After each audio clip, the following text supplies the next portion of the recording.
This story is about my stepmother, a woman that I have known since before I could remember. She was really good friends with my mom and dad throughout high school, so I already knew her before all of this happened in my life. Unfortunately, my mother was an alcoholic and a pill addict, which led to pretty bad neglect for several years when I was young, which is a story for another day. After missing most of my third grade year, the Department of Child Services got involved, and my dad got custody of me. He was dating stepmother at the time, and at first, everything was fairly normal. She was like an older sister, a friend even. It wasn't too long before I noticed things started to change though. One day, when I was about 9 years old, I was sitting on the living room floor, playing with my back against the couch. Stepmother crossed the living room to go down the hallway, and as she did, she seemed to shoulder check the doorway. As soon as she did this, she turned around and began yelling at me, accusing me of pushing her. I stared at her dumbfounded because I hadn't moved from my spot on the floor. She continued yelling and accusing me as I tried to rationalize it in my head. Maybe I got up and didn't remember, but why would I push her? I really had no negative feelings towards her at this point, so it just didn't make any sense. But she was an adult, and I was a child. Surely she knew what she was talking about. Stepmother was a taller, skinny woman with long golden blonde hair, straightened through the length, with those poofy 80 bangs up top. She typically wore high-waisted jeans and kept long, pristine red nails that would end up being a horrifying symbol to me into my teen years. Things only got worse as I got older. I would speak to my mom on occasion over the phone or by letter the first few years, but each time I did, stepmother would become more and more hostile towards me, claiming that the contact that I had with my mother was making me, quote, misbehave. But I was always an introverted kid. I loved reading and school, and I was a bit of a nerd and hated getting into trouble. So this accusation didn't make sense to me even then. But what could I do about it? Before too long, I noticed that stepmother looked for any opportunity alone with me to treat me however she wanted. Stepmother quickly became extremely militant.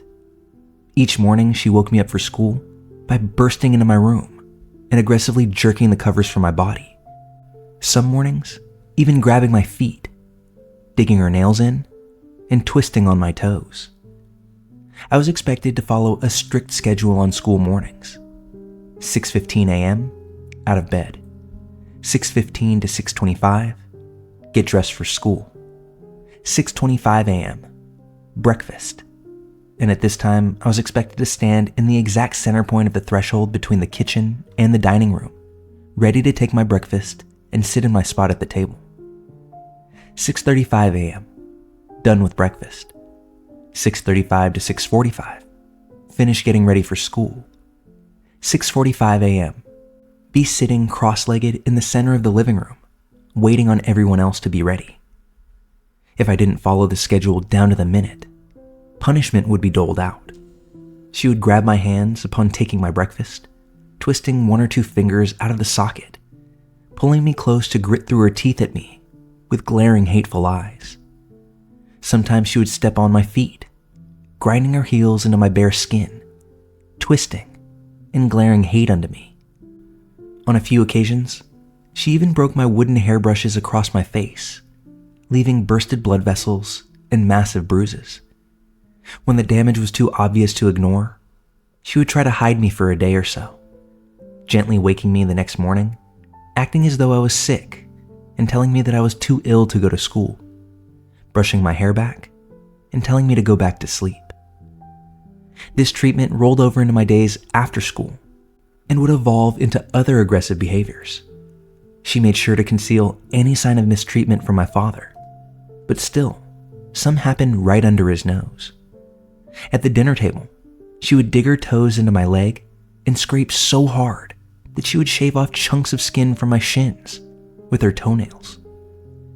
Even at church, placing what looked like an affectionate hand on my back, but would proceed to give me an extremely painful and deep pinch to my back, leaving huge bruises in their place that no one else would see. I was given an hour and a half after school each day to do my homework. After that time, I was expected to go to our playroom, where I was to entertain her daughter. Stepmother's daughter was between 5 and 7 when things really started to get bad. I was expected to play what she wanted, when she wanted, and abide by any request made. This was never explicitly said, but understood, and later learned the hard way. One day during the summer, while eating lunch with her daughter in the playroom, the daughter asked me to open her dessert. She had a kid's cuisine that she had merely taken all of 2 bites of. Stepmother would typically leave the plastic on her dessert as a system to encourage her to eat her meal first. Of course, when she asked me to open it, I asked her if she was done eating, passively addressing the fact that she had barely touched her food. I was about 14 at the time, and it seemed like a plausible thing to big sister her about. But when I didn't give her what she wanted, she got up in a huff to go tattle to her mother, as most 6-year-olds do. Stepmother was immediately enraged and barreled down the hallway right in my direction. I don't even think I was out of view of her daughter when she grabbed me by the hair and began dragging me down the hallway. I tried to keep up, but lost my balance and fell to the floor as she continued to drag me to my room using only my hair. Once we reached the bedroom, she started kicking me in the stomach and then pulled me to my feet to face my bed. She then began rummaging through my belt drawer and pulled out my woven leather belt that she had already used more than once, and then proceeded to beat me with it, starting at my shoulder blades all the way down to my ankles. Heaven forbid if I screamed, because she would only beat me more. The abuse also didn't stop with physical, as she seemed to get a kick out of bullying me. This she wasn't so worried about hiding from my father either, as she would make it seem lighthearted and jovial when he was around. One evening while having a family dinner at one of our local go-to sit-downs, she started kicking me underneath the table, passing me horribly evil glares. When, after a few minutes of this, she spoke up. "You chew like a cow. Why can't you chew right? Doesn't she chew like a cow?" My dad chuckled, thinking that it was meant lightheartedly, but as he looked down at his meal again, her death glare staring a hole through me with a tight jaw and grit teeth told me otherwise. This became a new target for her abuse. She did this again later, when she noticed that I walked on the inside of my house shoes. One day, kicking me in the back of the knees, making me fall to the floor. She began kicking me in the back, knocking the wind out of me, all simply over the way that I walked. This became my daily life. Speaking out seemed ridiculous, because all of these punishments just felt so absurd. I didn't tell anyone for a long time, but as I got older, people around me grew wiser. When I was in middle school, my dad and stepmother were called in for questioning by the school.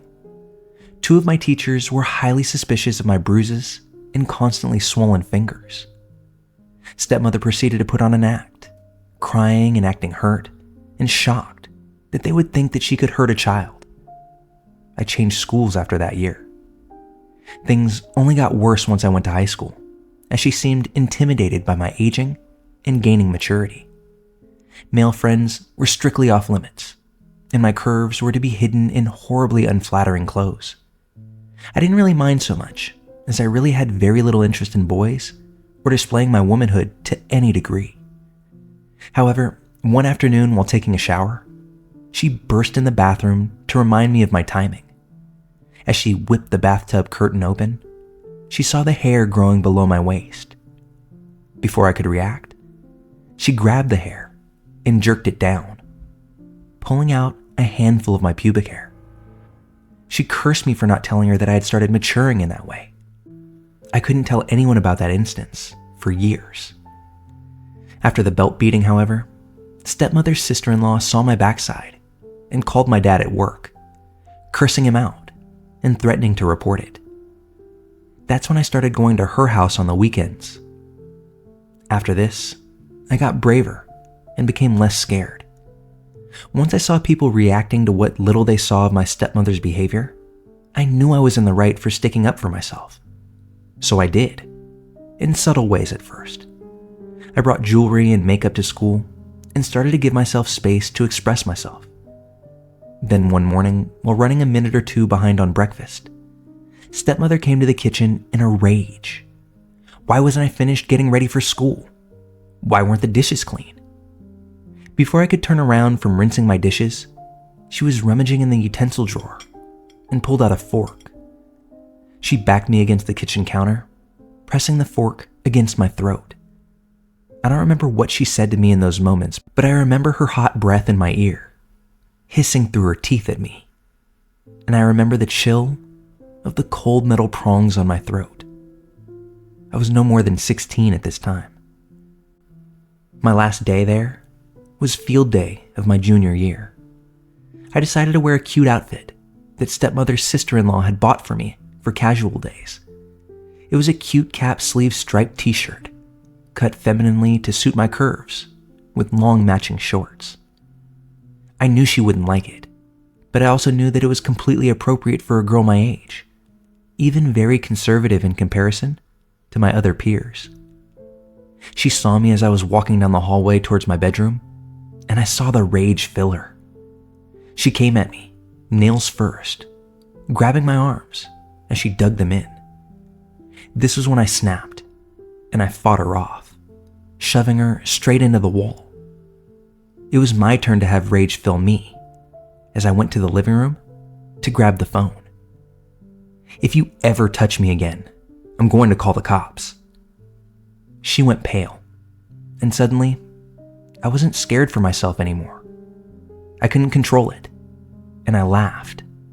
"You're scared," I said, suddenly enlightened. Her face went blank. She straightened up and walked towards me. "If I have to make your dad choose between you and me, it's not going to be you," she said coldly. I ignored the sentiment because I knew she was delusional to think something like that. I went to my bedroom and packed a bag. She didn't try to stop me, but she did make sure to let me know that if I left, that I wasn't welcome back. I ended up spending that summer in Florida with stepmother's sister-in-law and moved in with my grandmother for the next several years. I only saw stepmother again once in my 20s. She had left my dad by the time I was out of high school for the man she had been cheating on him with. She and I spoke briefly over Facebook in that next year, and I confronted her about what she put me and my father through. Her single callous response: "I'm sorry if you ever felt unloved. I was just really stressed, and you were a pretty rebellious kid." I know that this story doesn't exactly finish by being wrapped up in a neat little box with a bow. There's a lot of unresolved questions that I have that will likely remain that way for the rest of my life. While I'd like to think that I'm well adjusted and don't carry an inordinate amount of luggage from the years of torment at this woman's hand, I'm not so naive to think that that is entirely true.